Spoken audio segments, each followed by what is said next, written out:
ఇండస్ట్రీలో హీరోల మధ్య పోటీ అనేది సాధారణంగా ఉంటుంది. ఎందుకంటే ఒకరి సినిమాలు సక్సెస్ అయితే మరొకరు కొంచెం కుళ్ళుగా ఫీల్ అయ్యే అవకాశాలు ఎక్కువగా ఉంటాయి.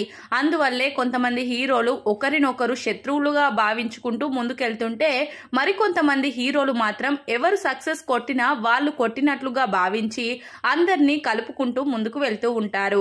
ఇక ఇలాంటి క్రమంలోనే చాలా మంది స్టార్ హీరోలు సైతం ఇప్పుడు చాలా సన్నిహితంగా ఉంటూ ముందుకు సాగుతున్నారు. దానివల్లే వాళ్ళు ప్రేక్షకుల్లో కూడా మంచి పేరును సంపాదించుకోవడమే కాకుండా వాళ్ళ సినిమాల మీద కూడా ప్రేక్షకులకు సాఫ్ట్ కార్నర్ ఏర్పడుతుంది. దానివల్ల ప్రేక్షకులు ఆయా హీరోల సినిమాలు చూడడానికి ఎక్కువ ఉత్సాహాన్ని కూడా చూపిస్తూ ఉంటారు. ఇక ఇలాంటి క్రమంలోనే యంగ్ హీరోలైన శర్వానంద్, రాబ్ రిలేషన్స్ అనే విషయం మనలో చాలా మందికి తెలిసిందే. వీళ్ళు వరుసకి బావ బామ్మర్దులు అవుతారు. కానీ ఇప్పటికీ వీళ్ళు ఏ ఫంక్షన్ లో గానీ ఏ పార్టీలో గానీ కలిసి కనిపించినట్లుగా ఒక్క ఫోటో కూడా లేదు.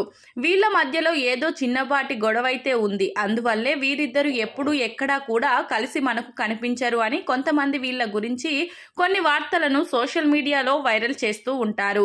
మరి దీనికి సంబంధించిన నిజం ఏంటి అనేది కరెక్ట్ గా మనకు తెలియదు. కానీ ఇప్పుడు వస్తున్న కథనాలను బట్టి చూస్తే వీళ్ళిద్దరి మధ్య ఏదో చిన్నపాటి కమ్యూనికేషన్ గ్యాప్ అయితే వచ్చిందని, దానివల్లే వాళ్ళు ఒకరికొకరు అంతగా పట్టించుకోవడం లేదనే విషయం చాలా స్పష్టంగా తెలుస్తుంది. ఇక మొత్తానికైతే వీళ్ళు ఎవరికి వాళ్ళే వరుస సినిమాలు చేస్తూ ముందుకెళ్తున్నారు.